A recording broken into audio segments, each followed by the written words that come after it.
क्या टाइम हुआ? Okay 1 minute है और उसके बाद हम लोग ज्वाइन करते हैं, शुरू करते हैं हम लोग अपना लेक्चर। सॉरी कुछ पर्सनल कमिटमेंट्स की वजह से कल लेक्चर नहीं हो सका, बल्कि पिछले 2 दिन नहीं हो सका, बट अब दोबारा से रूटीन फॉलो होगी। कुछ कमिटमेंट्स थी, कुछ काम थे। I guess 5 people have joined. It's 9 o'clock. Let's get started. Okay, अस्सलाम वालेकुम and welcome all of you. आज का हमारा लेक्चर होगा सेपरेशन ऑफ पावर पे, और देन हम शुरू करेंगे structure of government, division of government, form जो कह लें विद इन द गवर्नमेंट, ये जिसमें आएगा एग्जीक्यूटिव, जुडिशरी, बल्कि नहीं, सबसे पहले हमेशा लेजिस्लेचर होता है। So legislature, executive and judiciary. Separation of power पे आने से पहले कुछ थोड़ी बहुत मुझे चीज़ें क्लियर करनी थी। लास्ट टाइम जब मैं इंट्रोडक्शन ऑफ स्टेट के ऊपर थोड़ा सा लेक्चर दिया था, सो उसमें मैंने थोड़ा सा एक्सप्लेन नहीं किया था जो 4 एलिमेंट्स हैं स्टेट के, जिसके अंदर आता है पॉपुलेशन, परमानेंटली सेटल्ड पॉपुलेशन, उसके बाद परमानेंट टेरिटरी, गवर्नमेंट और सॉवरेनिटी। सो पहले उनको थोड़ा सा मैं एक्सप्लेन करी हूँ कि बेसिकली व्हाट डज थिंकर्स और फिलासफर्स मेंट बाय पॉपुलेशन, और जो बाकी एलिमेंट्स हैं population, territory, government and sovereignty. Population के अंदर दे सेड दैट जो स्टेट के अंदर पॉपुलेशन होनी चाहिए, जो आइडियल पॉपुलेशन है वो प्लेटो ने कहा था वो होगी 5040। ही सेड दैट आइडियल पॉपुलेशन जो है वो एक स्टेट की वो इससे ज़्यादा ना हो। और great, so then Aristotle Plato के स्टूडेंट थे। He said that no, it should be between 10K and 100,000, यानी कि 10,000 से वालेकुम अस्सलाम नासिर साहब, हम लोग यहाँ पे लेक्चर स्टार्ट किया हुआ है हमने। हम लोग अपनी ग्रीटिंग्स जो है वो at the end of the lecture हम लोग शेयर कर लेंगे, और जो भी क्वेश्चंस और कुछ भी ओमिशन वगैरह अगर हुई है तो आप करेक्ट कर दीजिएगा। Let me focus on this first. Okay, Aristotle ने कहा था कि 10,000 से 1 लाख के करीब तक जो जो सिटीजन्स हैं वो स्टेट बनाएंगे, और ये एक आइडियल स्टेट होगी। Then came the Jean Jacques Rousseau के मुताबिक जो है, अगेन वो जो फिगर है आइडियल स्टेट के लिए पॉपुलेशन का जो साइज़ है वो होगी 10,000, 10K। अच्छा जी, फिर एरिस्टोटल की थोड़ी सी और भी एक्सप्लेनेशन है। वो कहता है कि स्टेट जो है उसके अंदर पॉपुलेशन का साइज़ ना तो बहुत कम हो, ना ही, यानी कि ना तो स्टेट की पॉपुलेशन बहुत छोटी हो कि वो सेल्फ सफिशिएंट ही ना हो सके, और ना बहुत बड़ी हो कि वो ना तो बहुत बड़ी हो कि वो सेल्फ सफिशिएंट ही ना हो, ना तो बहुत छोटी हो कि वो okay some fuzz here. Okay, जो बड़ी स्टेट है वो हमेशा सेल्फ सफिशिएंट होगी, ठीक है, और जो छोटी स्टेट है वो हमेशा वेल गवर्न होगी। बड़ी स्टेट को गवर्न करने में प्रॉब्लम आती है, और छोटी स्टेट को नेचुरल रिसोर्सेज और बाकी रिसोर्सेज और ट्रांसपोर्ट और कम्युनिकेशन और ये सारे निज़ाम उसके जो हैं वो इतने मैच्योर नहीं होते, उतने एडवांस नहीं होते, ठीक है। सो एरिस्टोटल कहते हैं कि एक मीडियम साइज़ का जो चंक है उसका, वो पॉपुलेशन का, वो 10,000 से लेके 1 लाख तक होना चाहिए। अब आते हैं टेरिटरी के ऊपर। स्टेट के अंदर जो टेरिटरी होगी वो किस तरह डिफ़ाइन होती है कि वहाँ पे जो पॉपुलेशन है परमानेंटली सेटल्ड पॉपुलेशन है, उसने एक परमानेंटली एक चंक ऑफ लैंड के ऊपर वो रहती है फॉर फ्यू 100 ईयर्स और 1000 ईयर्स, जो भी आप उसको कह लें। और वो जो पॉपुलेशन है वो नोमैडिक ट्राइब्स की नहीं है। नोमैडिक ट्राइब्स वो होते हैं जो, जिनको आप कह लें, जो जिप्सीज होते हैं, जो इस तरह जो एक जगह से दूसरी जगह हिजरत करने वाले होते हैं।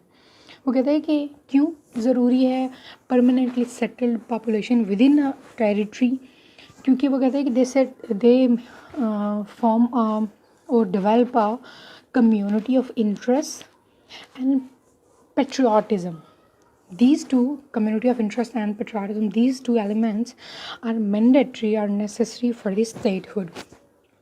Alright, it's kind of असाबिया जो हमने इब्न खुल्दून की थ्योरी में पढ़ा था कि एक जो ट्राइब है और एक जो कुछ एरिया पे रहने वाले लोग जो होते हैं उनके अमंग जो है वो बाउंड जो होता है वो नेशनल हुड का, वो जो इंटरेस्ट का जो बाउंड होता है, जिसको इब्न खुल्दून ने असाबिया कहा था, और कहा था कि ये बाउंड जो है ये स्टेट बनाता है, ये स्टेट के राइज़ और उसके बनने के लिए, इवन देन लेटर ऑन उसके फॉल के लिए भी एक फंडामेंटल एलिमेंट का रोल प्ले करता है. ओके, सो फिर आगे इसने राइटर्स ने कुछ एग्जांपल दिए हैं. दे सेड दैट जो ज्यूज़ थे, अगर आपने थोड़ी सी हिस्ट्री पढ़ी है तो आपको पता होगा कि ज्यूज़ जो है वो कुछ अराउंड रोमन टाइम पीरियड से 2000 साल से उनके पास अपनी एक स्टेट नहीं थी. बाद में थोड़ी बहुत उन्होंने कुछ बनाने की कोशिश की, लेकिन उनको फिर भी निकाल दिया गया. And around 800 years to 1000 years वो मुख्तलिफ ममालिक में, कुछ यूरोप में, कुछ अमेरिका में है, कुछ सेंट्रल एशिया में भी हैं, यहाँ पे वो अपनी गुजर बसर कर रहे थे. But they consider themselves as one. They used to consider, even now they consider themselves one nation. So for that nation without a land, United States and Western powers created a state, which you can say an artificial state. I'm sorry, a state on their claim, और आप कह लें जो उनका था कि हमारा जो ओरिजिन है वो क्योंकि इसराइल ये है और ये यहाँ पे हमारी स्टेट हुआ करती थी, ये हमारा ओरिजिन था, यहाँ पे हमारे सारे ट्राइब्स जो थे वो इकट्ठे रहते थे.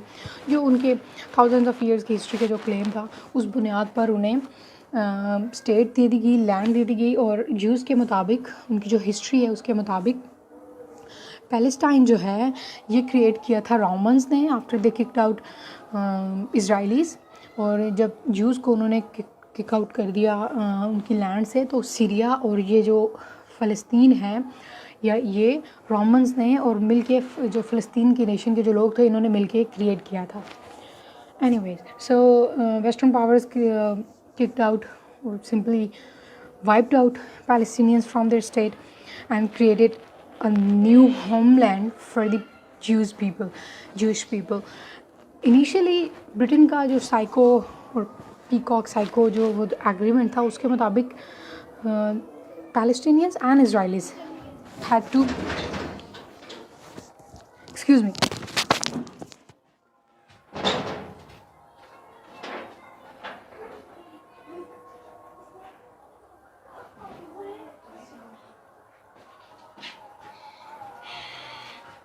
हम चार्जर लेके जा रहे हैं.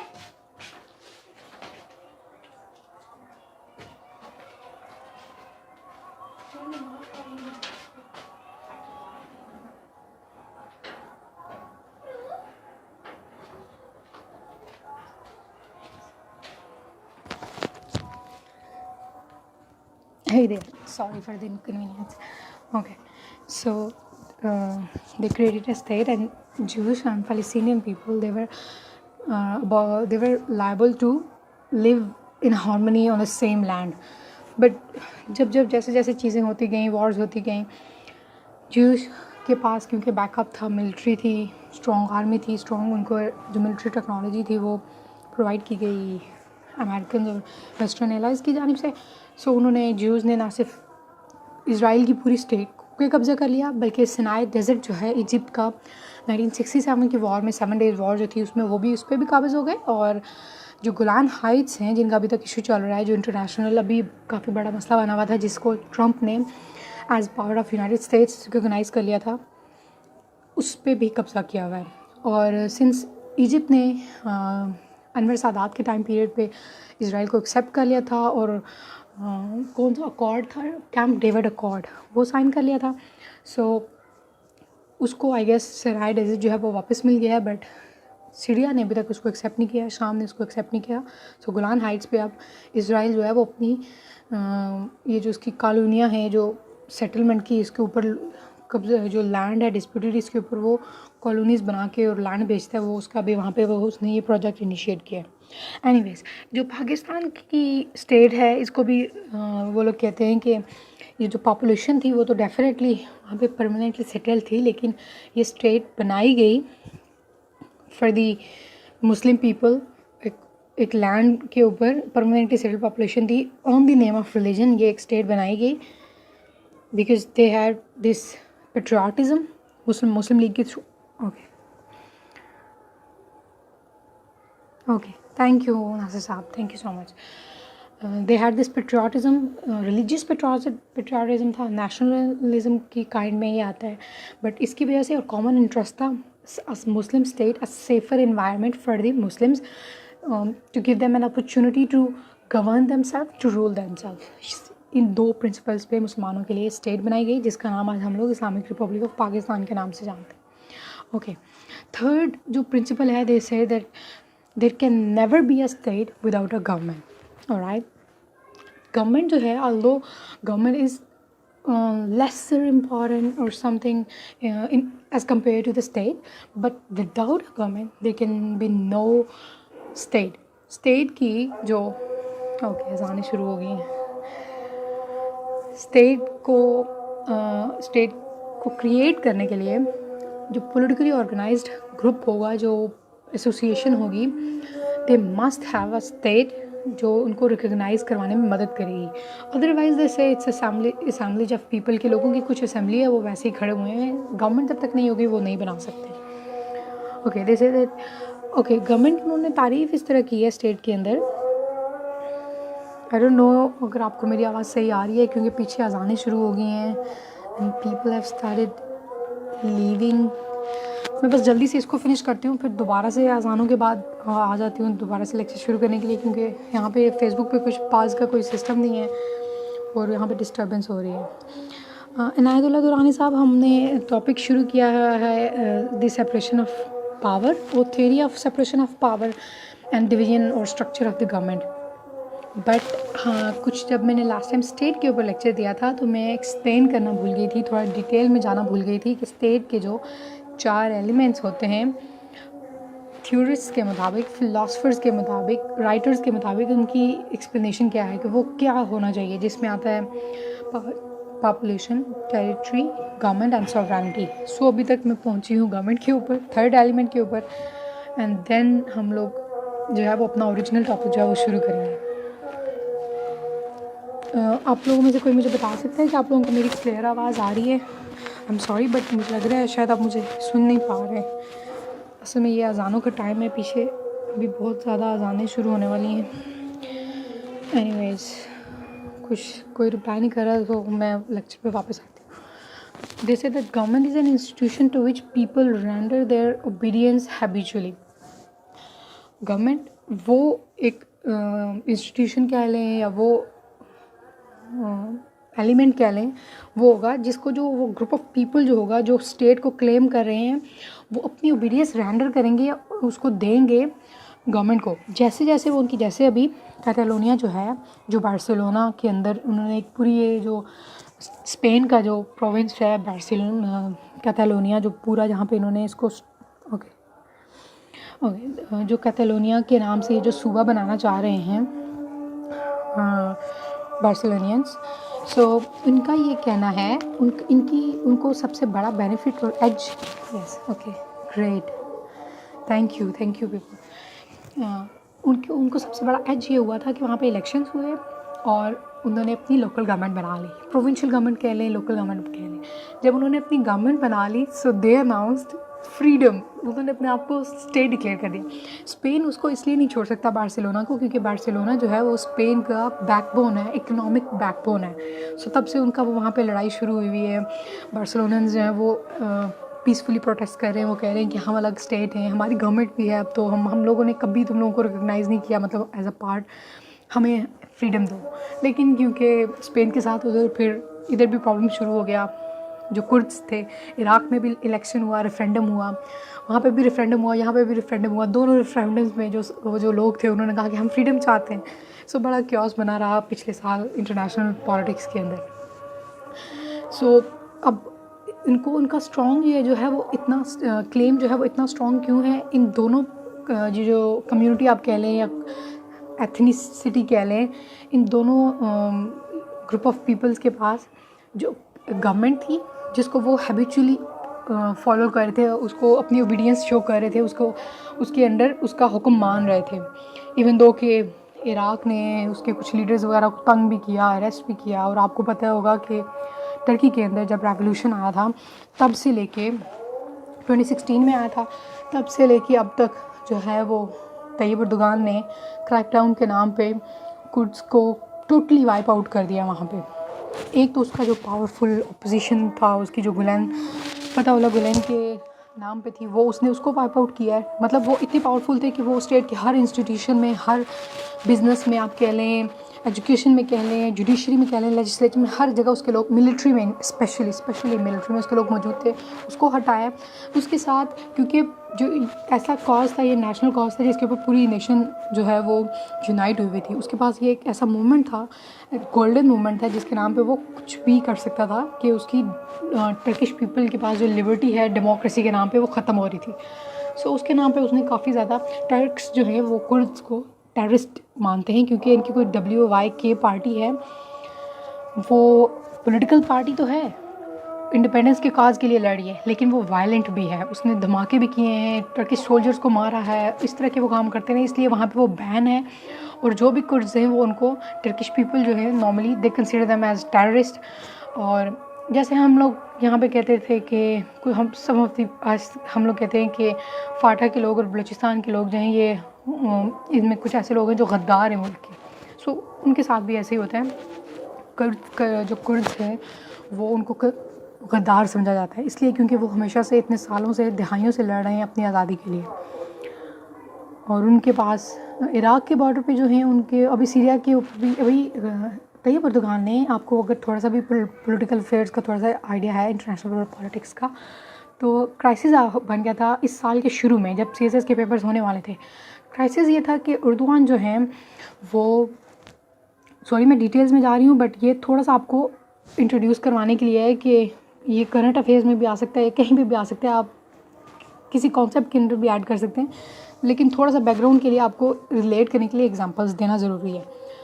तैयब अर्दोगान ने कहा था कि जो सीरिया के अंदर, जो शाम के अंदर जो कुर्द्स हैं, ये इंटर होके हमारे मुल्क में दहशतगर्दी फैला रहे हैं, क्योंकि वहाँ पे 1-2 एयरपोर्ट्स पे धमाके वगैरह हुए थे।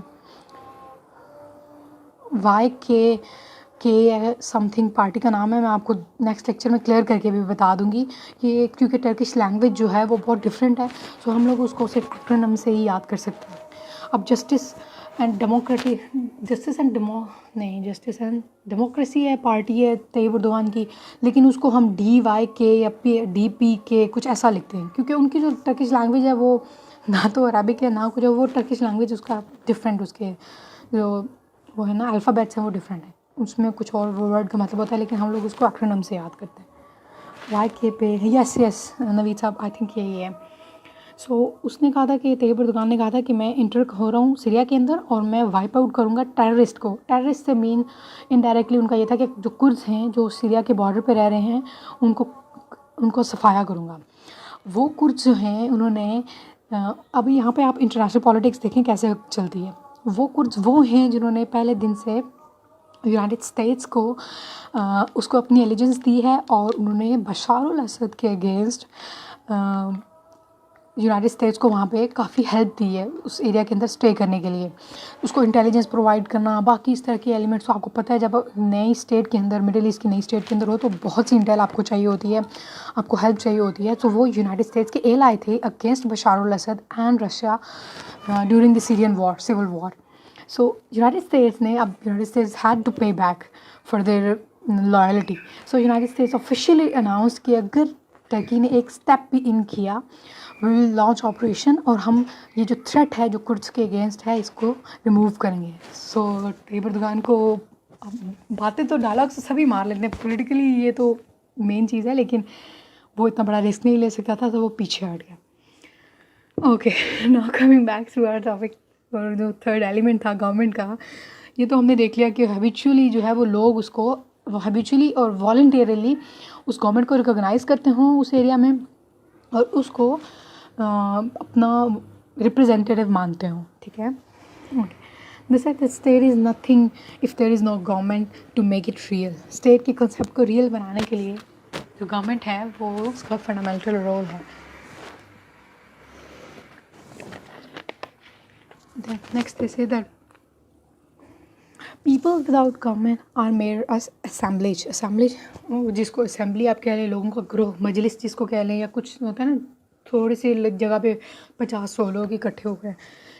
ASSEMBLAGE people without government are made assemblies of human beings not politically organise community. Politically organise community होने के लिए उसको अपनी वॉइस जो है वो अपने रिप्रेजेंटेटिव्स और गवर्नमेंट के थ्रू कन्वे करना होगी। एक और चीज़, आप लोगों में से कुछ लोग इसलिए भी इस लेक्चर को कम ज्वाइन करते हैं क्योंकि लेक्चर मेरा सारा ऑडियो में होता है। द थिंग इज़ कि पहले सारा वो जो बुक्स हैं उसमें से जो सारा क्रूड मटेरियल है उसमें से मुझे पॉइंट्स निकालने होते हैं और वो पॉइंट्स मैं लिखती हूँ पेपर के ऊपर। और ये काम मेरा डेली का होता है, मतलब रूटीन का 1 बजे 2 बजे से शुरू करना समथिंग और फिर 9 बजे तक चलना, ठीक है। सो क्योंकि मैं अपने नोट्स फॉलो नहीं कर रही हूँ जो मुझे लेक्चर्स के दौरान दिए गए, और क्योंकि मैं समझती हूँ कि वो हमारे टीचर्स ने खुद भी मतलब पूरी तरीके से ये जो बुक्स हैं इनमें इंपॉर्टेंट और मेन पॉइंट्स जो है ना वो नहीं निकाले थे। वो बस आपको पता है सेमेस्टर सिस्टम की लाइफ कैसी होती है। वो टीचर्स हैं, ऑफकोर्स उनके पास ज़्यादा नॉलेज था, उन्हें इन फजूल बुक्स की ज़रूरत भी नहीं थी, वो PhD टीचर्स होते हैं। सो मैं क्या कर रही हूँ कि मैं जो भी टॉपिक है वो उसके सारे नोट्स पहले पेपर पे बना रही हूँ।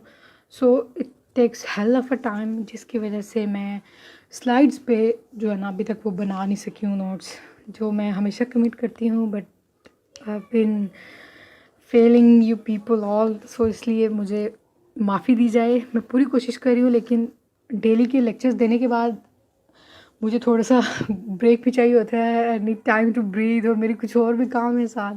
सो आई एम सो सॉरी, मुझे माफ़ कर दें, आई बेग योर अपॉलॉजी।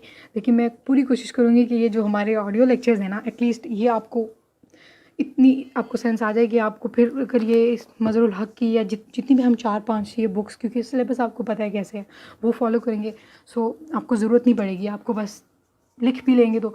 और दूसरी बात ये कि एक रीज़न ये भी है लिखने वाले नोट्स का, क्योंकि 4 साल पिछले हम लोगों ने स्लाइड्स पे पढ़ा है, हम लोगों ने बैचलर उस पे किया है। सो CSS पेपर्स के दौरान जो मुझे सबसे बड़ी डिफ़िकल्टी हुई थी वो टाइम मैनेजमेंट थी। मेरी राइटिंग बहुत स्लो थी, मैं 10 से 12 मिनट से ज़्यादा MCQs पे टाइम स्पेंड नहीं कर सकती थी। सो मैं बस क्रॉस और वो करके और फिर वो जो है ब्लैंक शीट वो करके और बैठ जाती थी, क्योंकि मुझे पेपर स्टार्ट करना होता था, वो 5 मिनट के बाद वो पेपर दे देते थे। So people around me had this, उनको ये क्या कह लें अप्रीहेंशन थी, उनको ये कुछ गलत आइडिया था कि मुझे बहुत आता है। सो थैंक यू इनायतुल्लाह साहब। उनको ये था कि मुझे बहुत आता है, तो कुछ लड़के मुझे बार बार तंग भी करते थे कि बताएं इस MCQs में क्या है। खैर कुछ MCQs तो मेरे अच्छे हो जाते थे, इतना बुरे भी नहीं थे, लेकिन क्योंकि मेरी राइटिंग बहुत स्लो थी, so I must had to start between 9:15, और अगर शाम को है तो 2:30 पे होता था, तो 2:45 पे मुझे मतलब 15 मिनट के अंदर मुझे लेक्चर स्टार्ट करना होता था, और फिर भी मर के मेरा लेक्चर पूरा होता था। क्यों? क्योंकि मैंने अपने आप को बहुत यूज़ टू कर लिया था स्लाइड्स के साथ, और मैं लिखने की बिल्कुल मतलब आदत छोड़ गई थी। 1-2 पॉइंट्स हम लोग लिखते थे, प्रैक्टिस ना होने की वजह से आई सफ़र्ड अ लॉट। सो मैं इसलिए भी आप लोगों को ये थोड़ा सा, क्योंकि मैं अगले स्टॉप से होके आ गई हूँ, मुझे पता है आगे क्या क्या पेपर मैंने एग्ज़ाम्स बैठ के दिए हैं। पूरा हफ्ता मैंने I suffered my sleep, I suffered by food और एवरीथिंग। आई मीन अब वो 1-2 हफ्ते जो है ना, आप भूल जाएं कि आप इंसान हैं, वो आपको रोबोट्स की तरह लेके चलते हैं, क्योंकि मैंने रिविज़न भी कुछ नहीं किया हुआ था। सो वो आपको सिर्फ लिखना है, 3 घंटे या 6 घंटे एक दिन में आपको लिखना है। आपके पेन बेस्ट होने चाहिए, बेहतरीन पेन आप यूज़ करें। आप हमेशा अपने पास कुछ मीठा रखें, चॉकलेट्स की सूरत में या जूस की सूरत में, कुछ भी। लेकिन जब सुबह पेपर देते हो, शाम को पेपर देते हो, आपका BP जो है वो डाउन हो जाता है।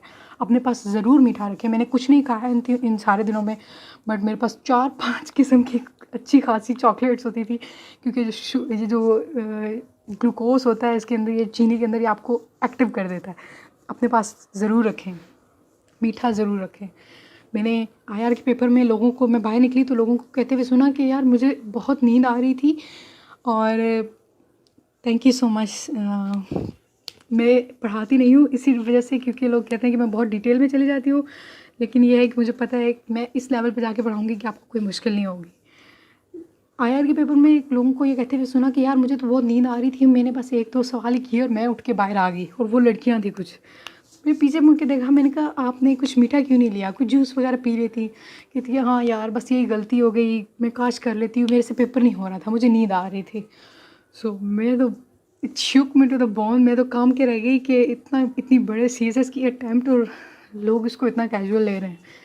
इसको कैजुअल ना लें, ये आपका कम्पिटिटिव एग्ज़ाम है, इसने आपकी लाइफ बना भी देनी है। और इसके बाद अगर आपने क्लियर नहीं भी किया और अगर आपने किसी को भी बता दिया कि यार मैंने सीएसएस के पेपर दिए थे, तो they will always have this feeling in their mind. मैं आपके साथ रियल होकर बात करूँगी कि you are a loser, you couldn't make it, और आप भी उन 9,000 लोगों में से हैं जो इस रेस के एंड तक नहीं पहुंच सके, लिटरली ऑनेस्टली। इसलिए मैं किसी को बताती भी नहीं हूँ। मैंने ये क्लासेस भी सिर्फ अरसान साहब के कहने पे शुरू की, क्योंकि I don't want to have this burden on my shoulders. मैंने आज तक अपनी टाइमलाइन पे भी कभी शो नहीं किया कि मैंने एग्ज़ाम्स दिए हैं and all this. So anyways, बहुत बातें हो गई हैं, आज मैं कुछ ज़्यादा ही चिल हुई हूँ। Let's get back to our topic. Okay, 3 की जो लास्ट पॉइंट है ना, वो उसमें वो कह रहे हैं कि the government is the machinery और agency through which the people of the state expressed the will of the state is expressed and formulated. आपको पता है पब्लिक ओपिनियंस जो हैं वो फॉर्मुलेट होते हैं गवर्नमेंट की लीडर्स जो होते हैं, स्पेशली चाहे गवर्नमेंट होना हो, लीडर्स की स्पीच पे, उसके एक्शंस पे। यूनाइटेड स्टेट्स के अंदर मैल्कम एक्स और मार्टिन लूथर किंग जूनियर, ये 2 बंदे थे, ये दोनों ब्लैक के राइट्स के लिए खड़े होते थे। और फॉर्चुनेटली और अनफॉर्चुनेटली मार्टिन लूथर किंग जो थे, मार्टिन लूथर किंग जूनियर जो थे, वो सिविल राइट्स और इस तरह थे और नॉन वायलेंस को प्रमोट करते थे। और जो मैल्कम एक्स थे, जो मुसलमान भी थे, वो ब्लैक के राइट्स को तो सपोर्ट करते थे, लेकिन वो कहते थे कि हमें कोई भी हमारे राइट्स इस तरह नहीं देगा, we have to switch our medium and use violence as means to gain what is our right. So हालांकि दोनों को एंड पे, दोनों की किस्मत ऐसी हुई कि दोनों को एंड पे शॉट कर दिया गया, दोनों को मर्डर हो गया, दोनों मर गए। लेकिन आज दुनिया जो है वो मैल्कम क्रेडिट सारा मार्टिन लूथर किंग को देती है, लेकिन अगर आप मैल्कम एक्स की स्पीचेस सुने तो आपको उसमें पता चलेगा कि वो स्ट्रॉन्ग विल्ड लीडर था एक, और मतलब वो आपको इम्प्रेस करेगा। उसकी मूवीज़ भी हैं, उसकी स्पीचेस भी हैं, आप वो भी देखें। ये 2 लीडर्स थे, इन दोनों ने शेप की अमेरिकन पॉलिटिक्स, लेकिन मार्टिन लूथर किंग की जो फॉलोइंग थी वो ज़्यादा थी। उनको आज भी आप लोग नॉन वायलेंस का गांधी के बाद उनको क्रेडिट दिया जाता है कि वो लीडर थे। सो उन्होंने ज़ाहिर है फिर बाद में ब्लैक राइट्स की जो बहुत सी अचीवमेंट्स भी हासिल की। सो यहाँ पे भी वही है कि जो गवर्नमेंट है वो पब्लिक ओपिनियन और जो उसके थ्रू जो विल नज़र आती है स्टेट के अंदर, गवर्नमेंट जो है वो स्टेट की विल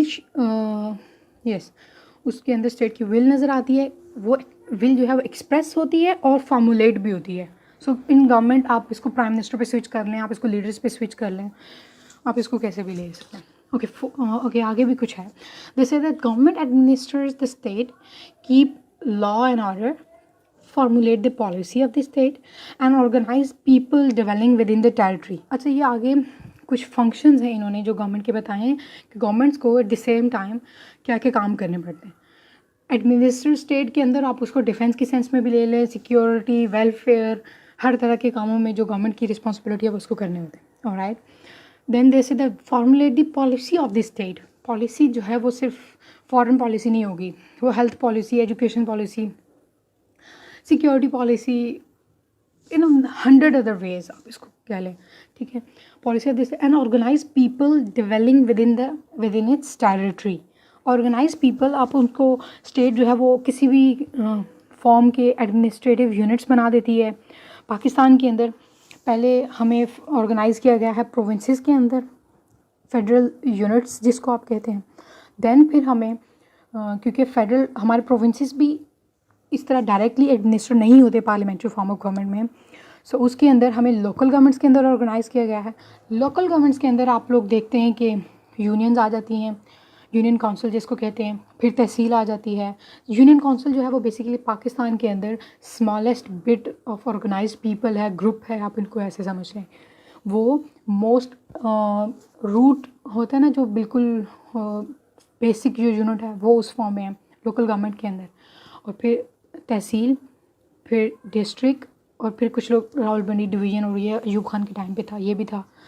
और फिर आ जाता है प्रोविंस, और फिर प्रोविंस से ऊपर फेडरल और कैपिटल, ठीक है। सो इस तरह गवर्नमेंट ऑर्गेनाइज़ करती है। क्यों ऑर्गेनाइज़ करती है? लोगों को ऑर्गेनाइज़ करना मस्ट है। इनको आप इनके कानून के अंदर लेके आते हो, लॉ एंड ऑर्डर इम्पोज करना होता है, टैक्सेशन का निज़ाम बनाना होता है, इकॉनमी को स्ट्रेट लेके आना पड़ता है। अभी जो फैटिव के अंदर पाकिस्तान के ऊपर जो सैंक्शंस लगी हुई हैं, और अभी तक उन्होंने हमें अक्टूबर तक की वार्निंग दी है, वो one of the reason is कि आपकी जो इकॉनमी है वो ऑन द रिकॉर्ड नहीं है। 70% और 75 और सम से इवन 80 और 90% जो इकॉनमी है वो ब्लैक है। पता ही नहीं चलता कि पैसे किधर से आए, किधर जा रहे हैं। सो ये सब, इन सब चीज़ों के लिए स्टेट को अपने लोगों को ऑर्गेनाइज़ करना मस्ट है। फाटा के अंदर हमने लोगों को कैसे ऑर्गेनाइज़ किया है? इतने सालों से हमने उनको सदर के उनके जो राइट्स थे वो सदर के अंदर पास दिए हुए थे कि वो है फेडरली एडमिनिस्ट्रेटिव एरियाज जो थे, डायरेक्ट गवर्नमेंट की रिट नहीं थी वहाँ पे, उसको through governors and through presidents आप उसको रूल करते थे, ठीक है। फिर हमने उसको जिसे कहते हैं फाटा का इंजमाम, उनको कौमी धारे के अंदर लेके आना और उनको लॉ एंड ऑर्डर के अंदर लेके आना कि for the first time in 70 years now they have high courts, और बाकी सिस्टम है वो तो अभी प्रोसेस चल रहा है। Okay, then they say that dwelling state, then they say that if there is a man, there is a human being है जिसके सारे फीचर्स हैं, सारे ऑर्गन्स हैं, ठीक है, सर, हाथ, पाँव। They say that if people are the legs and territory is the main body part, then government will always be the head of a man। जो मेन जिसने फंक्शन करना होता है वो जो गवर्नमेंट होगी वो हमेशा हेड होगी। ओके, फिर फोर्थ पॉइंट पे आ जाते हैं, दिस है सॉवरेनिटी। सॉवरेनिटी के बारे में वो कहते हैं कि it's supreme, original and unlimited power exercise over all people, persons and associations within the boundary of a state, independent of outside power. ये हमेशा आपको ये सुनने को मिलता है कि independent of outside power. Independent of outside power का मतलब है कि कोई भी फॉरेन गवर्नमेंट या एक्टर उसके फॉरेन पॉलिसी को या एक्शंस को, किसी भी पॉलिसी को इन्फ्लुएंस ना करता हो, मैनिपुलेट ना करता हो। नॉन स्टेट एक्टर के अंदर टेररिस्ट भी आ जाते हैं जो वायलेंट हैं, और MNCs भी आ जाती हैं, कॉरपोरेशंस भी आ जाती हैं, नॉन गवर्नमेंटल इंस्टीट्यूशंस जो ऑर्गेनाइजेशंस हैं ये भी आ जाती हैं, ठीक है। सॉवरेनिटी का मतलब है कि ऐसी ताकत, यहाँ पे तो उन्होंने लिखा सुप्रीम, ओरिजिनल, अनलिमिटेड, जो लोगों के ऊपर एक्सरसाइज की जाए स्टेट के अंदर with in the boundary of state. ये मस्ट है कि सॉवरेनिटी कभी भी दूसरी स्टेट के ऊपर नहीं होती, इवन दो कि यूनाइटेड स्टेट्स एक्सरसाइज करता है अपनी सॉवरेनिटी जहाँ चाहे, बट ऑफिशियली जो लीगल स्टैंड है वो हमेशा with in the boundary of state है। then they say that there is an external and internal sovereignty. In internal sovereignty के अंदर they say that there should be no pressure from groups, non-state actors, और जो domestic policy है वो free from all होती है, लेकिन ये free from all कहीं पे भी नहीं होती। all kind of influences, हमेशा कुछ ना कुछ कहीं ना कहीं pressure groups होते हैं, influencers जो होते हैं, जैसे मलिक रियाज साहब टाइप बंदे होते हैं जो गवर्नमेंट, जिन्होंने PPP की पॉलिसीज़ को काफ़ी इन्फ्लुएंस किया। इसी तरह फॉरेन में उन्होंने कहा, एक्सटर्नल में उन्होंने कहा कि फॉरेन कंट्रोल और पावर से वो आज़ाद हो। डन विद दिस, अब ये एक्सप्लेनेशन पूरी हो गई है। अब हम लोग अपने ओरिजिनल टॉपिक की तरफ जा रहे हैं जो है theory of separation of powers. इसके अंदर एक नाम बार बार आएगा इस पूरे टॉपिक के अंदर,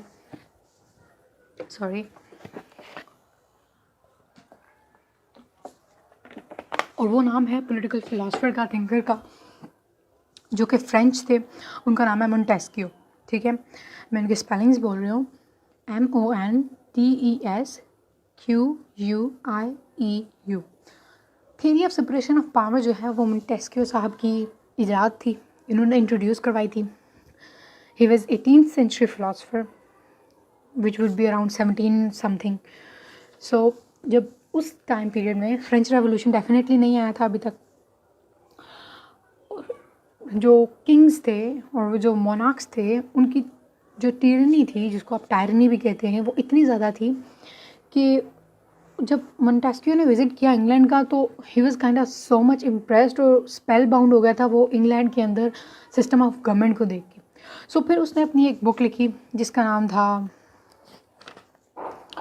the spirit of laws, quote the spirit of laws unquote. ये बुक थी, लिखी थी 1748 में। और बेसिकली इस पूरी बुक में वो ये कह रहा है कि इंग्लैंड के अंदर यूके के अंदर जो इतनी ज़्यादा इंडिविजुअल फ्रीडम है, ये मेन बेसिक कॉन्सेप्ट था, इंडिविजुअल फ्रीडम। पूरी इसकी बुक का इसका जो थीम था ना वो ये था कि कैसे इंडिविजुअल फ्रीडम को प्रिजर्व करना है और गवर्नमेंट को कैसे चेक्स एंड बैलेंसेस में लेके आना है कि वो लोगों के ऊपर उनकी प्रॉपर्टी के ऊपर, उनकी लाइफ के ऊपर एक्सट्रीम कंट्रोल ना रखे और वो करप्शन और इन चीज़ों से बाज रहे। सो मोंटेस्क्यू ने हमें theory of separation of power दी थी। Theory of separation of power में वो ये कहता है कि इंग्लैंड के अंदर क्योंकि कंसंट्रेशन ऑफ पावर नहीं है, कंसंट्रेशन की स्पेलिंग है CONCENTRATION, yes, concentration of power नहीं है। और जो पावर डिवीजन है वो बिटवीन 3 ग्रुप्स है, 3 डिविजन्स है, आप कह लें, स्ट्रक्चर्स कह लें, इंस्टीट्यूशंस कह लें, वो ये है। और वो इस तरह है कि लेजिस्लेचर जो है वहाँ पे वो कानून बनाती है। एग्जीक्यूटिव जो है वो एग्जीक्यूटिव में मोनार्क भी आएगा जो क्राउन है, और प्राइम मिनिस्टर भी आएगा।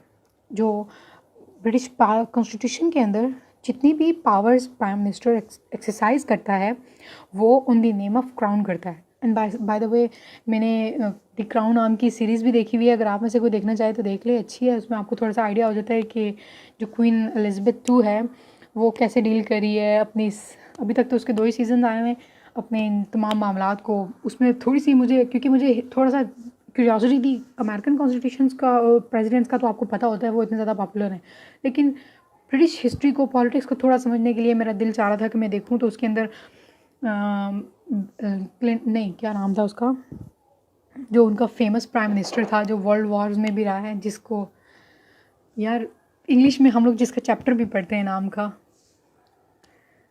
आई फॉरगॉट हिज नेम, वो इतना फेमस है। वो उसका थोड़ा सा दिखाया हुआ है कैसे उसने मामलात को देखे हैं। फिर कुछ और बाद में एंटोनी और मैकमिलम कुछ ऐसे और भी 2-4 प्राइम मिनिस्टर्स हैं, उनकी दिखाई हुई है क्या मामलात थे, इंटरनेशनल पॉलिटिक्स कैसी थी, क्वीन ने कैसे डील किया। तो मतलब जो है वहाँ पे वो कानून बनाती है। एग्जीक्यूटिव जो है वो एग्जीक्यूटिव में मोनार्क भी आएगा जो क्राउन है, और प्राइम मिनिस्टर भी आएगा। जो ब्रिटिश कॉन्स्टिट्यूशन के अंदर जितनी भी पावर्स प्राइम मिनिस्टर एक्सरसाइज करता है वो on the name of crown करता है। एंड बाय द वे मैंने द क्राउन नाम की सीरीज़ भी देखी हुई है, अगर आप में से कोई देखना चाहे तो देख ले, अच्छी है। उसमें आपको थोड़ा सा आइडिया हो जाता है कि जो क्वीन एलिज़ाबेथ II है वो कैसे डील करी है अपनी, अभी तक तो उसके 2 ही सीजन आए हैं, अपने इन तमाम मामलात को। उसमें थोड़ी सी मुझे, क्योंकि मुझे थोड़ा सा क्यूरियोसिटी थी, अमेरिकन कॉन्स्टिट्यूशंस का प्रेसिडेंट्स का तो आपको पता होता है वो इतने ज़्यादा पॉपुलर हैं, लेकिन ब्रिटिश हिस्ट्री को, पॉलिटिक्स को थोड़ा समझने के लिए मेरा दिल चाह रहा था कि मैं देखूं। तो उसके अंदर नहीं, क्या नाम था उसका, जो उनका फेमस प्राइम मिनिस्टर था जो वर्ल्ड वॉर्स में भी रहा है, जिसको यार इंग्लिश में हम लोग जिसका चैप्टर भी पढ़ते हैं नाम का, आई फॉरगॉट हिज नेम, वो इतना फेमस है। वो उसका थोड़ा सा दिखाया हुआ है कैसे उसने मामलात को देखे हैं। फिर कुछ और बाद में एंटोनी और मैकमिलम कुछ ऐसे और भी 2-4 प्राइम मिनिस्टर्स हैं, उनकी दिखाई हुई है क्या मामलात थे, इंटरनेशनल पॉलिटिक्स कैसी थी, क्वीन ने कैसे डील किया।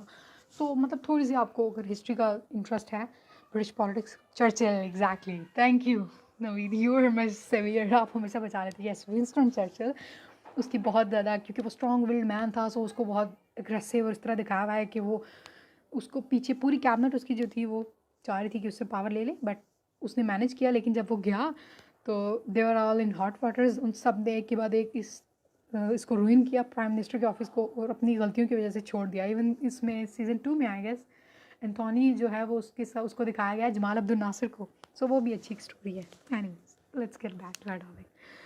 ओके, सो जैसे इंग्लैंड के अंदर एक तो उर्दू और इंग्लिश लेजिस्लेचर जो है वो कानून बनाती है, और वो है वहाँ पे इंग्लैंड के अंदर, वैसे ही आपके नॉलेज के लिए बता रही हूँ, House of Commons and House of Lords, ये 2 हाउसेस हैं ब्रिटिश कॉन्स्टिट्यूशन के अंदर। मतलब ब्रिटिश कॉन्स्टिट्यूशन की जब भी बात होगी याद रखिएगा ये, yes yes yes Taram Shahab साहब, thank you, Winston Churchill, definitely.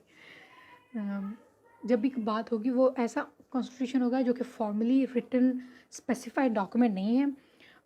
उनको various course of history British लोगों ने उनकी पॉलिटिक्स में कुछ डॉक्यूमेंट साइन हुए, कुछ एग्रीमेंट्स थे, कुछ ट्रीटाइज हैं, कुछ कस्टमरी लॉज हैं जिन्होंने ब्रिटिश का कॉन्स्टिट्यूशन शेप दिया है, और उसको हम लोग कहते हैं ब्रिटिश कॉन्स्टिट्यूशन ना, जिसके ऊपर उनके इंस्टीट्यूशंस खड़े हुए हैं, लेकिन वो एग्जैक्टली फिक्स्ड रिटन डॉक्यूमेंट जैसे कि अमेरिकन कॉन्स्टिट्यूशन है वो कहीं पे भी नहीं है।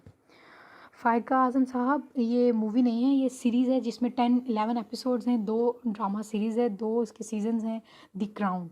और बेसिकली ये क्वीन एलिज़ाबेथ पे है। अभी इसका 3rd सीज़न वो लोग बना रहे हैं, लेकिन अभी इशू नहीं हुआ, मतलब ऑन एयर नहीं हुआ। द क्राउन नाम की सीरीज़ है। और भी हैं डाउनटाउन एबे और ये वो सारी, लेकिन ये जो है ये स्पेसिफिकली क्राउन का उसके ऊपर है, और international politics of prime minister, मतलब कैसे क्राउन जो है, जो क्वीन एलिज़ाबेथ है, वो डील करती है अपनी पॉलिटिक्स, और ये इसको मतलब इनके साथ कैसे कॉप करती है। क्योंकि क्वीन एलिज़ाबेथ जो थी इसमें बड़ी अच्छी एक चीज़ दिखाई गई है कि उसको कुछ इल्म नहीं था, उसके पेरेंट्स ने उसको पढ़ाया ही नहीं था। दे सेड हम क्यों फोर्स करें जो चीज़ नेचुरली ह्यूमन बींग्स में है ही नहीं। सो वो दिखाते हैं कि वो काफ़ी सफ़र करती है उसको मैनेज करने में अपने आपको प्राइम मिनिस्टर्स की जो जो वो बातें, क्योंकि आपको पता है क्राइसिस का टाइम था 50s और अर्ली 50s और 60s। तो फिर वो उसको दिखाते हैं कि वो कैसे कॉप अप करने की कोशिश करती है अपनी मैरिड लाइफ, जो कि प्रिंस फिलिप ने हमेशा अजाब में डाली हुई होती है, अपनी बहन मार्गरेट उसकी प्रॉब्लम से, और यहाँ पे इंटरनेशनल क्राइसिस एक के बाद एक, प्राइम मिनिस्टर का बार बार चेंज होना, ये सारे क्राइसिस। मतलब ब्रिटिश हिस्ट्री, अगर पॉलिटिक्स और हिस्ट्री को आप थोड़ा जानना चाहेंगे तो वो अच्छी है, उसमें कुछ ऐसी बात नहीं है। और उसमें बहुत ज़्यादा जिक्र जो उनका किंग एब्डिकेट हो गया था, एडवर्ड नहीं जॉर्ज था, एडवर्ड था आई गेस, हाँ एडवर्ड था, जिसको वो कहते हैं उनका जो ताया था जिसने, उसके बारे में भी है। एनीवेज हम लोग सेपरेशन ऑफ पावर पढ़ रहे हैं, सो इस पर वापस आते हैं। और house of common, house of Lord जो है वो मिल के लेजिस्लेचर बनाते हैं इंग्लैंड के अंदर। एग्जीक्यूटिव के अंदर प्राइम मिनिस्टर ऑफिस, और on the name of crown है तो जाहिर है क्राउन की क्वीन भी आएगी। और जुडिशरी के अंदर ऐसे है कि हाई कोर्ट्स तो हैं इस तरह के, लेकिन जो सुप्रीम कोर्ट है यूके के अंदर, यूके के कॉन्स्टिट्यूशन के अंदर, वो होगी House of Lords. House of Lords more of a respectable है, उसके पास कुछ ऐसे पावर्स नहीं है, लेकिन ये हाउस ऑफ लॉर्ड्स ऐसे होते हैं कि ये जिसको रिस्पेक्ट देना चाहते हैं उसको हाउस ऑफ लॉर्ड्स की मेंबरशिप दे देते हैं। House of Lords are permanent, और उनको पर्क्स एंड प्रिविलेजेस हैं कुछ ज़्यादा, और वो सारे बाबे हैं, उन्होंने बैठ के और कोई काम नहीं करना, सारी जो पावर एक्सरसाइज है वो हाउस ऑफ कॉमन करता है। ओके, सो मोंटेस्क्यू के मुताबिक इंग्लैंड के अंदर ये जो अमन था, ये जो इतनी ज़्यादा सारे मेरे स्ट्रीट में ये जो बच्चे हैं छोटे, ये कुछ ज़्यादा ही आजकल एंजॉय कर रहे हैं। तो पाकिस्तान जीत गया, रियली, ओह वाह, इन्होंने हमें डुबो के छोड़ना था, बट बच गए। Okay, so theory of separation of power के अंदर वो कहते हैं कि इंडिविजुअल फ्रीडम को प्रिजर्व करने के लिए फ्रांस के अंदर भी हमें ये सेपरेशन ऑफ पावर चाहिए होगी, और इसके लिए वो फिर प्रॉपर वो मेथड भी बताता है, उस पर मैं भी आती हूँ। ओके, वो कहते हैं that neither all of these powers मतलब वो 3 इंस्टीट्यूशनल पावर्स जो हैं, executive, legislature and judiciary, neither all of these 3 powers nor any 2 of them should be placed in the hands of one man और one body of man. ठीक है, फिर वो कहते हैं कि it's a 3-fold distribution of governmental functions और power, जिसके अंदर ये मैंने आपको बता दिया सारा। और ओके,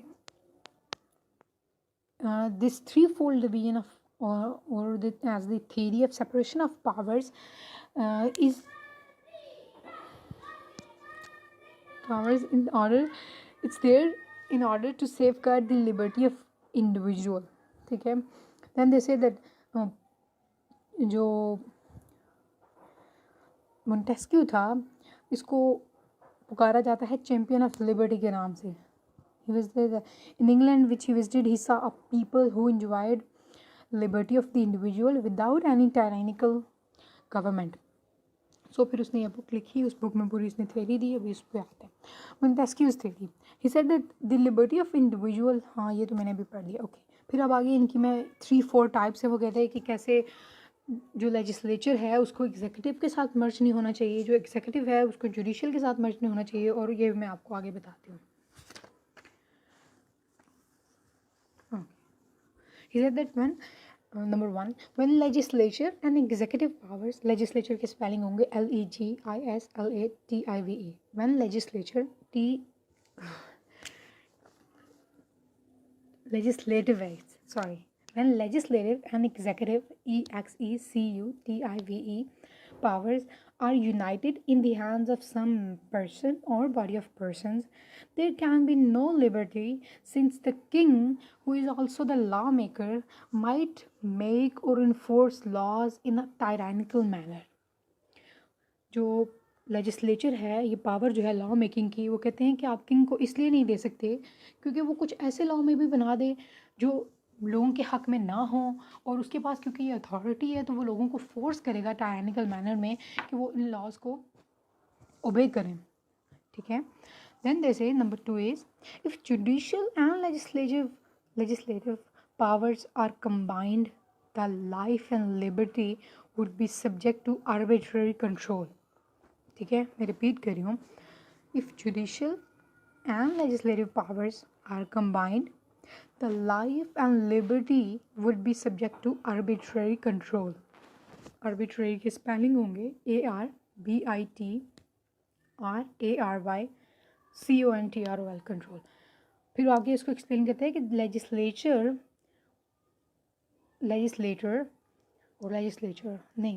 ही होगा. लेजिस्लेटर LEGISLATOR, लेजिस्लेटर नहीं, सॉरी वो उसका था, सॉरी. जो जज होगा, दे से दैट जज वुड देन बी लेजिस्लेटर. जज वुड देन बी लेजिस्लेटर. जज का काम क्या है? उसने लॉज को इंटरप्रेट करना होता है और लॉज की इम्प्लीमेंटेशन जो है उसमें पार्ट अदा करना होता है. सो वो कहते हैं कि जब जज खुद ही कानून बनाने वाला बन जाएगा तो वो अपनी मर्ज़ी के ही उसने लॉज बनाने. ठीक है. उसके बाद वो कहते हैं if judicial and executive powers are combined, yes, if judicial, number 3 है, if judicial and executive powers are combined, जज might behave with violence and oppression. Executive power होगी प्राइम मिनिस्टर की, प्रेसिडेंशियल की. पार्लियामेंट्री फॉर्म ऑफ गवर्नमेंट में वो आगे हम discuss करेंगे डिटेल से नेक्स्ट टॉपिक्स में. प्राइम मिनिस्टर हेड होता है गवर्नमेंट का, और प्रेसिडेंशियल फॉर्म ऑफ गवर्नमेंट में प्रेसिडेंट हेड होता है स्टेट का, गवर्नमेंट का. यूनाइटेड स्टेट्स के अंदर प्रेसिडेंशियल फॉर्म ऑफ गवर्नमेंट है, इसलिए वहाँ पे प्रेसिडेंट ट्रम्प जो है इस टाइम वो हेड ऑफ गवर्नमेंट है एंड हेड ऑफ स्टेट हैं, और वहाँ पे कोई प्राइम मिनिस्टर नहीं है. UK and Pakistan and India और बाकी भी स्टेट्स, आप इसमें ऑस्ट्रेलिया, न्यूजीलैंड, इन सबको काउंट कर लें, यहाँ पे पार्लियामेंट्री फॉर्म ऑफ गवर्नमेंट है, इसलिए प्राइम मिनिस्टर जो है वो हेड ऑफ द गवर्नमेंट होगा, head of the government, right, head of the government होगा. और एक नॉमिनल हेड होता है, और टिट्यूलर हेड है और नॉमिनल हेड है, और आप उसको किसी भी रिस्पेक्टेबल हेड के नाम से कह लें, वो होता है हेड ऑफ स्टेट, और वो प्रेसिडेंट होता है. यूके के अंदर उनको हेड ऑफ स्टेट की ज़रूरत नहीं थी क्योंकि वहाँ पे क्राउन पैलेस ही है, तो क्वीन जो है वो नॉमिनल हेड है, उसको रिस्पेक्ट दी जाती है, उसके नाम पे पावर एक्सरसाइज की जाती है, बट उसके पास ऐसे कोई पावर नहीं है. उससे मामलात मशवरे तय तो किए जाते हैं, बट सब कुछ डिसाइड गवर्नमेंट करती है. यूके और पाकिस्तान और इंडिया के अंदर क्योंकि मोनार्की नहीं है, यहाँ पे कॉन्स्टिट्यूशनल मोनार्की है यूके में, यहाँ पे रिपब्लिक सिस्टम है. सो इंडिया और पाकिस्तान के अंदर प्रेसिडेंट नाम का उन्होंने एक नॉमिनल ओहदा क्रिएट किया हुआ है जिसको लोग रिस्पेक्ट की नज़र से देखते हैं, और जो कि हेड ऑफ स्टेट हो. हेड ऑफ स्टेट की भी कुछ पावर्स हैं, वो हम बाद में जब डिस्कस करेंगे तो फिर हम पढ़ेंगे. सो यहाँ पे वो कहते हैं कि अगर जज के पास ही एग्जीक्यूटिव पावर्स आ जाएंगी तो वो मे बी बिहेव करे इन अ वायलेंस एंड अग्रेसिव वे, और लोगों के ऊपर अपनी मर्ज़ी चलाने की कोशिश करे. 4th is then there would be an end of everything. अब ये उसको कोट कर रहे हैं मोंटेस्क्यू को. मोंटेस्क्यू की स्पेलिंग दोबारा बोल रही हूँ, इसको याद कर लें, MONTESQUIEU. ये फ्रेंच थिंकर हैं, 18th सेंचुरी फिलासफर हैं. इन्होंने बुक लिखी है the spirit of laws in 1748. Okay. Then he said that, quote, There would be an end of everything if the same man or the same body, whether of the nobles or of the people, were to exercise those three powers, that of enacting laws, जिसको मैं आपको समझाने के लिए कह रही हूँ, legislature, law making, that of enforcing them, executive, prime minister, president जो भी इसके अंदर आएगा, and in that of enforcing them, and of trying the cases of individual, judicial power. ठीक है, अनकोट दोबारा से अब पढ़ रही हूँ, इसके अंदर एक्सप्लेन नहीं करूँगी. There would be an end of everything if the same person or the same body, same man or the same body, whether of the nobles or of the people, were to exercise those three powers, that of enacting laws, that of enforcing them, and of trying the cases of individual. ठीक है, अब थोड़ी सी और आते हैं दूसरे philosophers को. जो ये तो फ्रेंच फ़िलासफ़र हो गए, क्योंकि हम लोग जब हिस्ट्री पढ़ते हैं तो खैर से हमारे पास देन है अमेरिकन लिटरेचर की, फ़िलासफ़ी की, ग्रीक्स की, रोमन्स की, फ्रेंच की, और ब्रिटिश और इंग्लिश आप कह लें इनको, उनकी. सो अब फ्रेंच हो गया, अब आते हैं हम लोग इंग्लिश की तरफ. जो इंग्लिश ज्यूरिस्ट हैं, ब्लैक स्टोन, ब्लैक के वही स्पेलिंग है और स्टोन के भी वही हैं, जो पत्थर होता है, STONE, ब्लैक स्टोन, ये कंबाइन लिखना है, इसमें कोई गैप नहीं है, कोई हाइफन नहीं है. Blackstone express the same idea in these words. Okay, अब मैं यहाँ पे कोट कर रही हूँ, सिंपल सी कोट है. Quote, whenever the right of making and enforcing the law is vested in the same man or one and the same body of men, there can be no liberty. Unquote. अच्छा, मैंने notice किया मैं commerce वगैरह नहीं बोलती. I don't know if तुमको इस तरह समझ आ जाता है. मैम जज पार्शल एंड बायस होगा. ओ यस, तराम शहाब साहब, तराम ही, आई डोंट नो मैं कैसे प्रोनाउंस करूँ. I am sorry if I am pronouncing it incorrectly, लेकिन यस वो हम लोग, मैंने देखा नहीं, मैंने भी आपका कमेंट देखा है, हम लोग उसको उसके साथ हो चुके हैं, अब हम लोग आगे पढ़ रहे हैं. ठीक है. हाँ, मैं कह रही थी कि मैं कॉमर्स को मेंशन नहीं करती. आई डोंट नो मुझे करना चाहिए या नहीं, मैं देखूँगी, अगर कभी कभी याद रहा तो कर दूँगी. ठीक है. Quote, whenever the right of making and enforcing the law is vested in the same man or one and the same body of men, comma, there can be no liberty. Unquote. इसमें से दो powers का जिक्र किया है, और वो है एग्जीक्यूटिव राइट ऑफ मेकिंग, और वो है लेजिस्लेचर. यहाँ पे जुडिशल की बात नहीं हुई है. ब्लैक स्टोन जो है वो उसने ऐसे, क्योंकि ब्रिटिश में इतनी फॉर्मल आपको सुप्रीम कोर्ट और ये सब देखने को भी नहीं मिलता, सो उसने मे भी इसलिए जुडिशल को दरम्यान से निकाल दिया. ओके, नेक्स्ट आता है हैमिल्टन. हैमिल्टन जो है वो अमेरिकन राइटर हैं, और हैमिल्टन के स्पेलिंग होंगे HAMILTON. हैमिल्टन के मुताबिक, coat, accumulation of all powers, legislative, executive and judicial, in the same hands, comma, whether of one, comma, a few or many, comma, may justly be pronounced the very definition of tyranny. Unquote. इसमें three powers को वही mention किया हुआ है. वो कह रहा है कि एक बंदे के हाथ में या कुछ मखसूस लोगों के हाथ में जब वो जाएगी तो ये वेरी डेफिनेशन है, प्रोनाउंस्ड डेफिनेशन है टीरनी की. ठीक है, जिसको आप लोग यूजुअली हम लोग टायरनी भी कहते हैं. अगेन कोड रिपीट कर रही हूँ. अक्यूमुलेशन की स्पेलिंग होंगे ACCUMULATION. और अगर आपको अपनी किसी को इंग्लिश के साथ प्रॉब्लम है तो कीप अ डिक्शनरी, नाम मरियम वेबस्टर, वो फ्री है, ऑफलाइन है, और उसको जितना ज़्यादा हो सके यूज़ करें.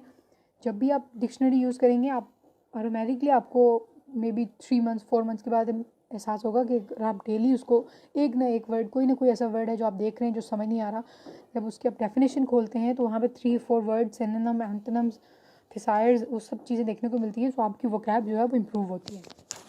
Anyways, accumulation of all powers, comma, legislative, comma, executive and judicial, comma, in the same hands, comma, whether of one, comma, or a few or many, comma, may justly be pronounced the very definition of tyranny. Unquote. Accumulation के spelling होंगे ACCUMULATION. accumulation होगी consideration, सिर्फ उन्होंने उसका synonym word use किया है. उसकी अगर ये ऑल पावर्स उसने यही कहा एग्जीक्यूटिव जुडिशरी को अगर वो एक ही हाथ में कर देंगे तो वो वेरी डेफिनेशन ऑफ ट्रीटी नहीं होगी।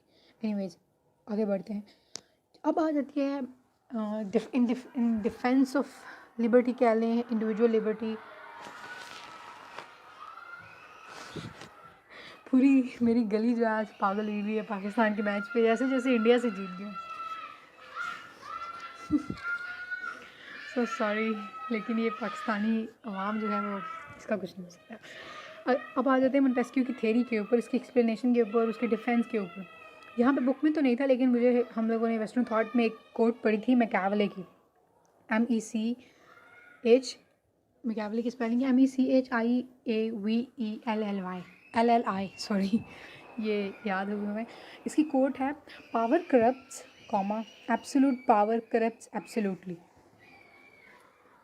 थैंक यू नवीद साहब, बट ऊपर हूँ तो मुझे कुछ आइडिया नहीं है कैसे जीते। जब आखिरी वक्त देखा था तो नाजुक हालात चल रहे थे, सो मैंने कहा कि हिम्मत इकट्ठी करूँ लेक्चर के लिए। इन्होंने हमें जलील करना है। एक minute excuse me.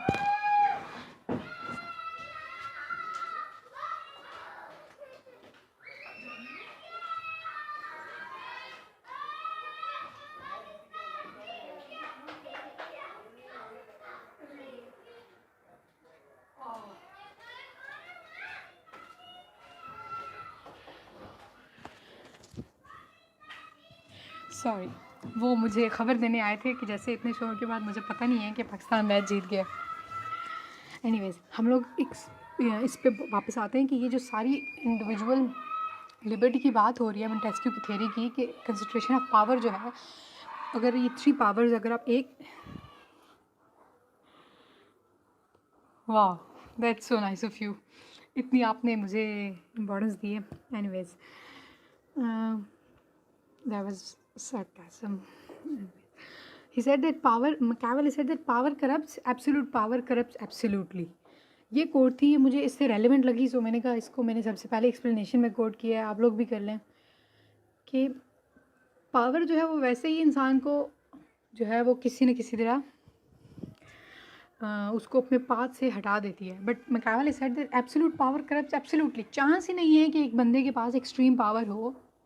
Just for the sake of example let's go to Russia के अंदर Vladimir Putin and now even in Turkey Tayyip Erdogan और उर्दुआन जिसको कहते हैं, इन दोनों के पास एक्सट्रीम पावर्स हैं। रशिया का तो कॉन्स्टिट्यूशन ही ऐसा है और सब पावर्स वहाँ पे डिवीजन ऐसी है कि पुतिन जो है वो ऑल एंड ऑल है, हर तरह की इन पे करप्शन के चार्जेस हैं, हर तरह की वो पावर एक्सट्रीम जो, क्योंकि रशिया के अंदर कम्युनिज्म है, सो 95% जो उनकी इंडस्ट्री है वो गवर्नमेंट ऑन करती है और वो गवर्नमेंट के थ्रू पुतिन के जो क्रॉनीज़ हैं, जो उसके बेस्ट फ्रेंड्स हैं, वो चलाते हैं, ठीक है, जिसमें मेजर जो है वो ऑयल और गैस की इंडस्ट्री है।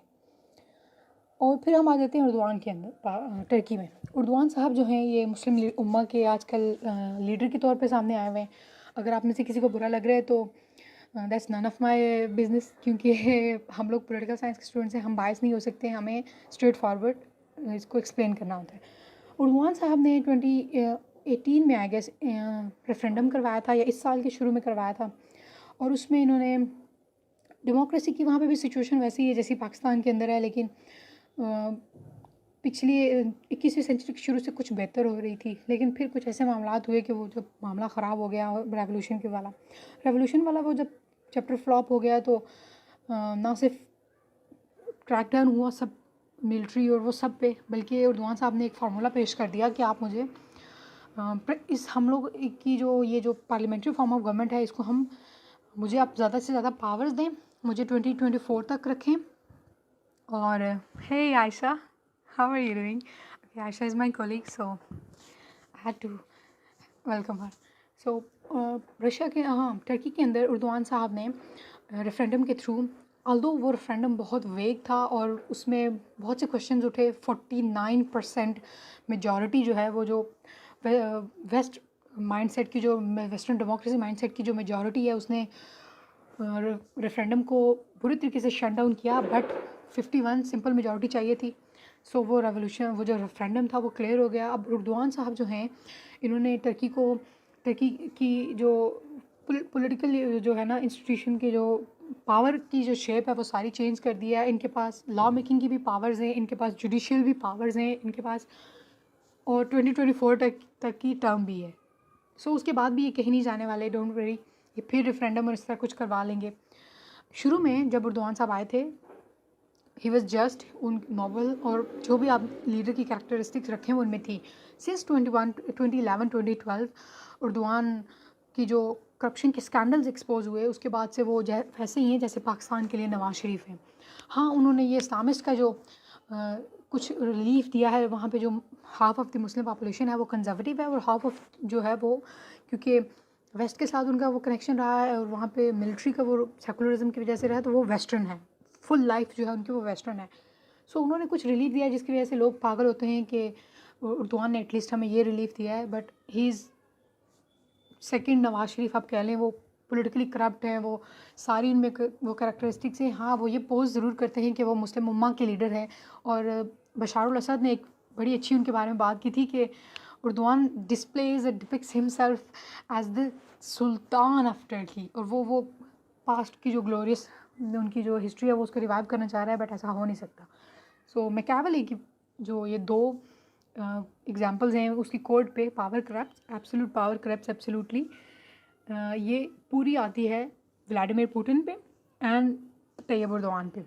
ट्रम्प पे इसलिए नहीं आ सकती क्योंकि ट्रम्प के ऊपर बहुत ज़्यादा, आप जो भी कह लें, स्क्रूटनी बहुत ज़्यादा है। सेनेट के अंदर हर रोज़ कोई ना कोई कमेटी आई हुई होती है, मुलर रिपोर्ट और वो सब। अगर आप अमेरिकन पॉलिटिक्स को फॉलो करें तो उसका उन्होंने नाक में दम किया हुआ है। मीडिया उनकी बहुत लेता है क्लास। सो वहाँ पे ये चीज़ नहीं है। वो जितना भी कोशिश करे अभी तक, तो वो अपनी 2016 इलेक्शन एलिगेशन से ही नहीं निकल सका। सो इसलिए वो कहता है कि Montesquieu was convinced that whoever possessed unrestrained power would abuse it. अभी ये मैकियावेली वाली बात को आगे मोंटेस्क्यू भी उसको रेटिफाई कर रहा है कि जिसके पास भी अनरिस्ट्रेंड होती है, अनलिमिटेड कह लें, जिसकी कोई लिमिट ना हो, जिस पे कोई बाउंड्री ना हो, अनरिस्ट्रेंड power, he would abuse it. Then he said that concentration of powers of government in the hands of one man or one body of men is dangerous, because he said that for it leads to despotism and destroys liberty. Montesquieu की पूरी theory का जो main variable है वो individual liberty है, सही है। सो यहाँ पे भी उसको यही डर है कि concentration of power in the government in the hands of one और one body of man is dangerous, for it leads to despotism. Despotism के अंदर किसी किस्म का रूल ऑफ लॉ नहीं होता, पावर कंसंट्रेशन होती है।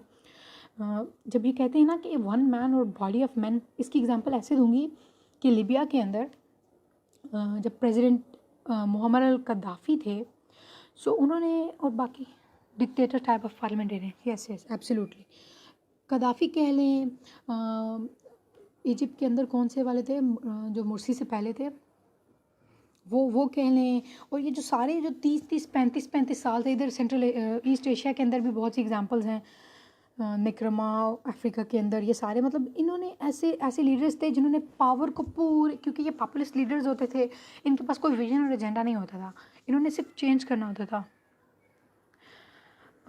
वेस्टर्न पॉलिटिकल थॉट वाली बुक का नाम है, उसके ऑथर का नाम है, बुक का नाम है political thought from Plato to present है, I guess, yes, from Plato to present, और ऑथर का नाम है जूड हार्मन, और ये CSS के सिलेबस में भी है। सो इन सब के पास, और इवन जैसे अभी मैंने पुतिन की एग्जांपल दी, एक ग्रुप ऑफ क्रॉनीज होता है, और ये सिंगल कभी भी रूल नहीं करते, ना कर सकते हैं इतने लंबे अरसे तक। सो उनका जो स्ट्रैटेजी है वो ऐसी होती है कि कुछ बिजनेसमैन होते हैं जो कि मेजर इंडस्ट्रीज़ को कंट्रोल कर लेते हैं, गवर्नमेंट के थ्रू उनको इंडोर्समेंट्स मिलती हैं, उनको आप कंसेशंस कह लें मिलती हैं, जैसे नवाज शरीफ, एक minute sorry,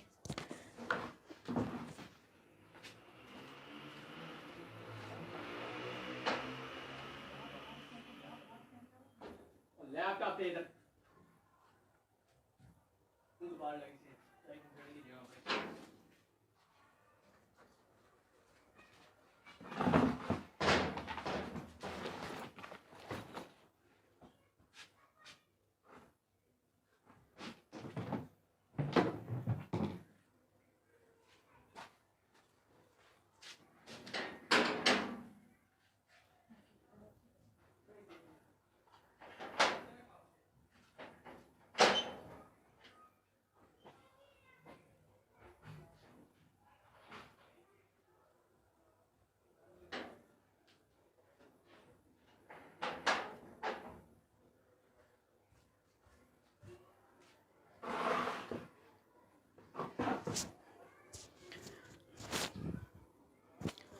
sorry, okay, he said that, okay, मैं एग्जांपल दे रही थी कि कुछ उनकी क्रॉनीज होते हैं जिनके थ्रू पावर शेयर होती है और बिजनेस जो है वो पूरा इनके क्रॉनीज कंट्रोल करते हैं और टैक्सेशन में इनको छूट दी जाती है और कुछ पॉलिसीज़ ऐसी लाई जाती हैं जो कि पर्टिकुलरली इनके बेनिफिट्स को प्रॉफिटेबल बनाएं। सो इसी तरह ये डिस्पॉटिज्म का ये जो रूल है ये चलता है। Okay, so he said that next जो है वो दिस है that should be separated, that one power should be, okay, so division of power is necessary for, they said that they separated the power so that one power can be checked on another and thus the balance between them is created, they balance each other।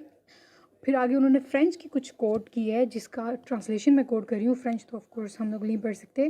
That power hurts power, Machiavelli ने भी कुछ ऐसी बात की है, मुझे भी coat याद नहीं आ रही है, लेकिन इसमें ये वो कह रहे हैं कि एक जो पावर है वो दूसरी पावर को बैलेंस करेगी, उसको हर्ट करेगी और इसी तरह ये चेक रखेंगे और करप्ट नहीं होंगे और इंडिविजुअल लिबर्टी जो है वो हर्ट नहीं होगी।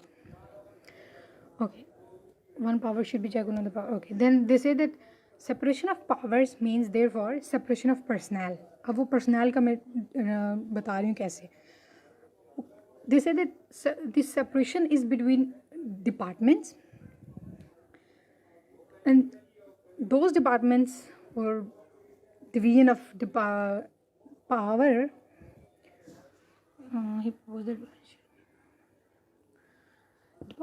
departments of government should be organized so that each should be entrusted to different persons। जो डिपार्टमेंट्स हैं वो डिफरेंट पर्सनस के पास जा रहे हैं। Departments should perform distinct function. फिर वो कहते हैं कि this separation of powers mean therefore separation of personal, this is the way to avoid tyranny and safeguard liberty. फिर आगे डिबेट आ जाती है कि मोंटेस्क्यू के मुताबिक, उसकी थेरी सेपरेशन पावर्स के मुताबिक, either this separation should be absolute और पार्शियल वन।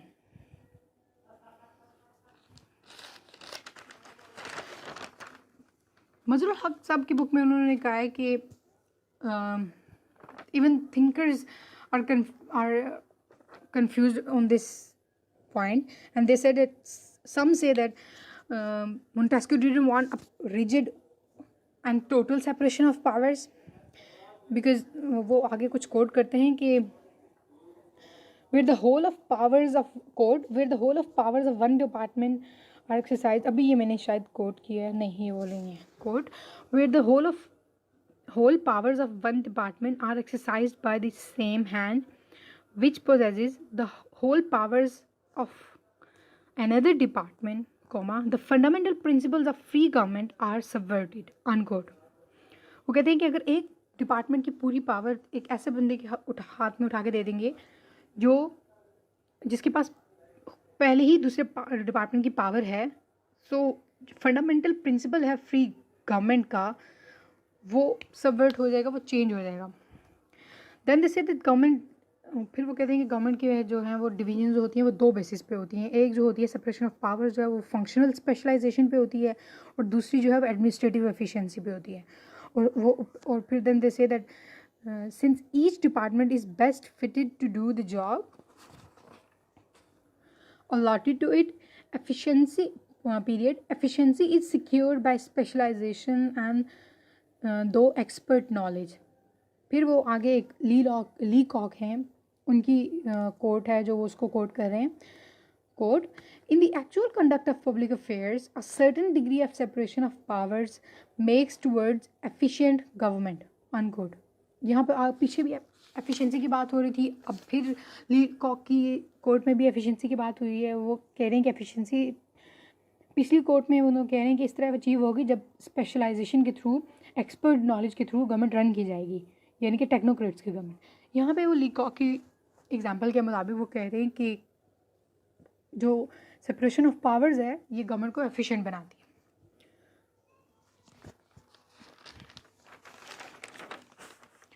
ओके, फिर वो लीको हो गया, हाँ।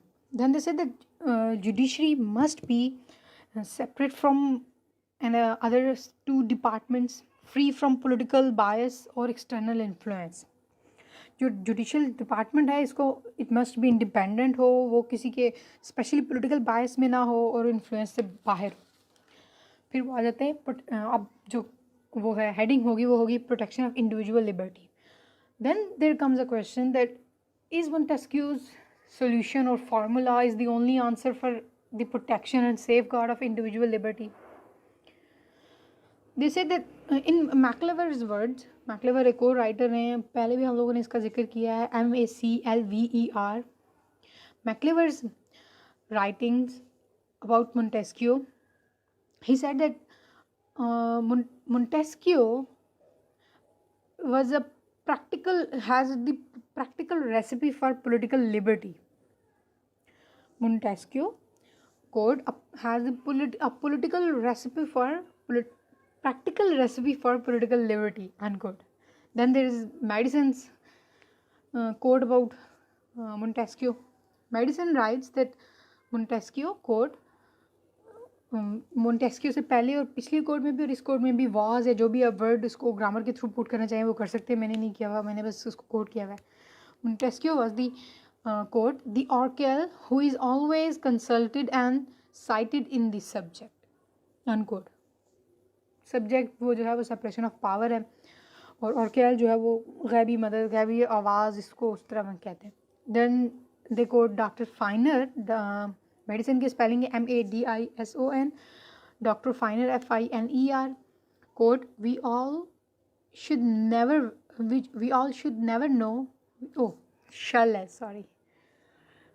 यहाँ पे बेसिकली उसकी एप्लीकेशन पे भी थोड़ी सी बात हो रही है कि जो यूएस का, मैं भी कोट बताती हूँ कि जो यूएस का कॉन्स्टिट्यूशन है उसमें जो सेपरेशन ऑफ पावर है वो कहाँ से आई है.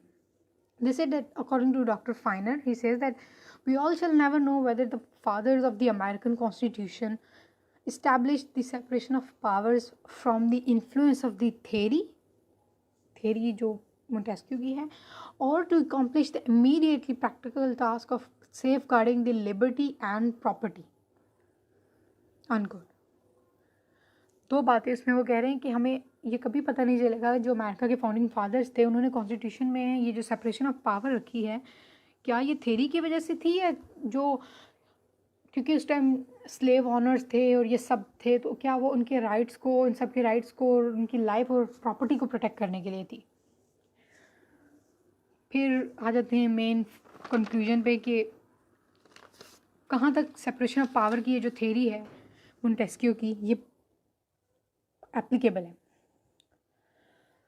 ओके, यहाँ पे लाइट चली गई है, एक second. Okay, they say that yes, liberty primarily depends upon, okay नहीं वो ये था कि yes, separation of powers ensures liberty but it is not the only basis of liberty. और इसकी एग्जांपल वो कोट करने के लिए इंग्लैंड की एग्जांपल देते हैं कि in England there is no separation of power yet individual liberty is as secure as in